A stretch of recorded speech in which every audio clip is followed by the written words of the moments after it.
Assalamualaikum warahmatullahi wabarakatuh. Perkenalkan, nama saya Elsa Biana, NPM 2517051028.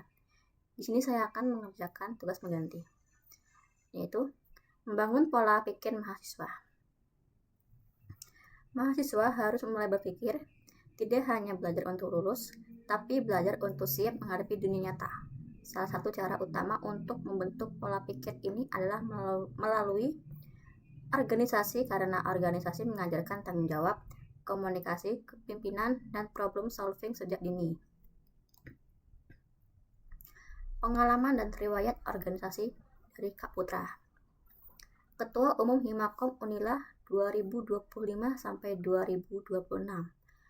Anggota bidang kaderisasi Himakom 2024 sampai 2025. Staf ahli Komisi Advokasi DPM KBM Unila 2024 sampai 2025. Anggota bidang Kominfo Forma PMPAP FMIPA 2025 sampai 2026. Panitia PKKMB Universitas Fakultas Jurusan 2024. Panitia Studi Lapangan Ilmu Komputer 2025. Delegasi peserta LKMMTM Nasional 2025. Apa tujuan kamu ke sini? Hanya ingin lulus? Ingin cepat kerja? Atau ingin membangun versi terbaik diri sendiri? Karena setiap tujuan itu membutuhkan proses berbeda. Kalau tujuannya besar, maka usaha dan perjuangannya harus juga lebih besar. Perbedaan siswa dan mahasiswa. Aspeknya yaitu tingkat pendidikan, kemandirian, cara belajar, peran, pengembangan diri, dan persiapan kerja. Nah, kalau untuk mahasiswa, itu perguruan tinggi, universitas atau politeknik, mandiri, mengatur waktu dan belajar, diskusi, riset, project based, analitis, lebih bebas berpendapat, mengambil keputusan, aktif organisasi, magang, portofolio, mulai membangun karir dan pengalaman. Nah, kalau untuk siswa, itu sekolah SD sampai SMA atau SMK masih dibimbing guru, menghafal, mengikuti kurikulum, ruang kepuasan terbatas, fokus pembelajaran dasar terhadap eksplorasi minat. Realita pendidikan masa kini. Banyak lulusan sarjana belum tentu langsung dapat kerja. Banyak mahasiswa bekerja tidak sesuai jurusan. Banyak mahasiswa stres, toxic environment, dan kehilangan arah. Ijazah saja tidak cukup. Kamu butuh skill, jaringan, mental, dan pengalaman. Dan salah satu tempat membangun itu adalah organisasi. Apa yang harus kamu lakukan sekarang? Mulai dari sekarang membangun diri. Jangan cuma menjadi mahasiswa pasif. Ikut organisasi, lomba-lomba, relawan, atau komunitas. Asas skill komunitas, leadership, dan problem solving. Intinya bukan harus sibuk, tapi harus produktif dan terarah. Alasan mahasiswa tidak mau ikut organisasi. Yang pertama, merasa tidak punya waktu. Yang kedua, takut mengganggu akademik. Yang ketiga, takut keluar dari zona nyaman. Yang keempat, kurang paham manfaat organisasi. Yang kelima, rasa kurang cocok dengan lingkungan baru.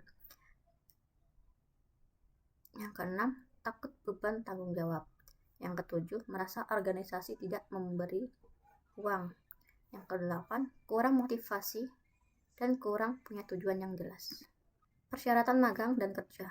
Dunia kerja tidak hanya melihat nilai IPK, tapi juga pengalaman organisasi, soft skill, skill komunikasi, jaringan relasi, kemampuan bekerja dalam tim.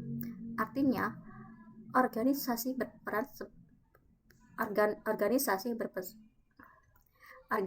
berperan besar di masa depan karir.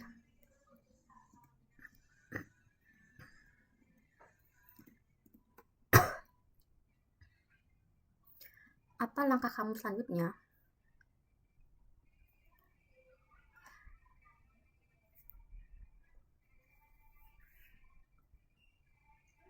Langkah kecilnya bisa dimulai dari ikut organisasi, kenal senior dan alumni, ikut kegiatan kampus, belajar manajemen waktu, dan tentukan tujuan hidup sejak sekarang. Sekian dari saya, terima kasih. Di sini saya akan melanjutkan materi yang kedua, yaitu teknik sidang. Apa itu teknik sidang? Sidang adalah forum resmi organisasi yang digunakan untuk membahas, mengkaji, dan memutuskan suatu agenda berdasarkan aturan yang telah ditetapkan. Musyawarah besar. Musyawarah besar adalah forum pengambilan keputusan tertinggi dalam organisasi. Alur persidangan. Yang pertama, pengesahan tata tertib sidang. Yang kedua, pemilihan pimpinan sidang. Yang ketiga, evaluasi kepengurusan kinerja. Yang keempat, sidang komisi. Yang kelima, sidang pleno. Yang keenam, pemilihan ketua dan wakil ketua.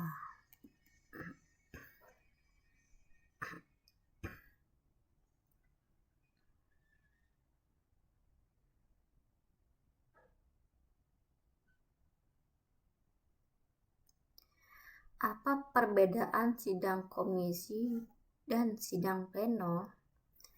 Sidang komisi membahas hal spesifik per bidang, sedangkan sidang pleno mengesahkan hasil pembahasan bersama seluruh peserta. Unsur-unsur persidangan. Yang pertama, peserta sidang. Yang kedua, pimpinan sidang. Yang ketiga, materi persidangan. Yang keempat, ruang sidang.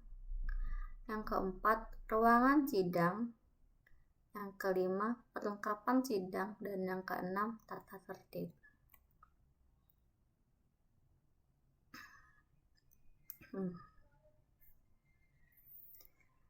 Hak dan kewajiban peserta sidang. Yang pertama itu peserta penuh, pengurus atau anggota dalam suatu organisasi. Hak peserta penuh, hak bicara, hak suara, hak memilih, hak dipilih. Dan yang kedua, peserta peninjau, orang-orang yang diundang seperti alumni dan BP. Hak peserta peninjau yaitu hak bicara, kewajiban, menaati tata tertib persidangan, dan menjaga ketenangan persidangan. Pimpinan sidang. Pimpinan sidang berjumlah 3 orang. Yang pertama, pemimpin penuh jalannya persidangan. Dan yang kedua, membantu pimpinan sidang satu dalam mencatat instruksi. Dan yang ketiga, notulen hasil dari persidangan. Istilah dalam persidangan. Yang pertama itu interupsi. Hak peserta setiap untuk menghentikan sementara alur pembicara demi memperbaiki jalannya forum. Yang kedua itu lobbying. Metode penyelesaian ketika forum mengalami kebuntuan. Yang ketiga, pending, memberhentikan sidang sementara waktu dan tujuan tertentu. Dan yang keempat, voting, digunakan untuk musyawarah mufakat tidak mencapai kesepakatan. Voting digunakan jika musyawarah mufakat tidak mencapai kesepakatan. Dan yang kelima, scourging. Penundaan persidangan untuk sementara waktu. Sekian dari saya. Jika ada salah kata, saya mohon maaf. Saya akhiri. Wassalamualaikum warahmatullahi wabarakatuh.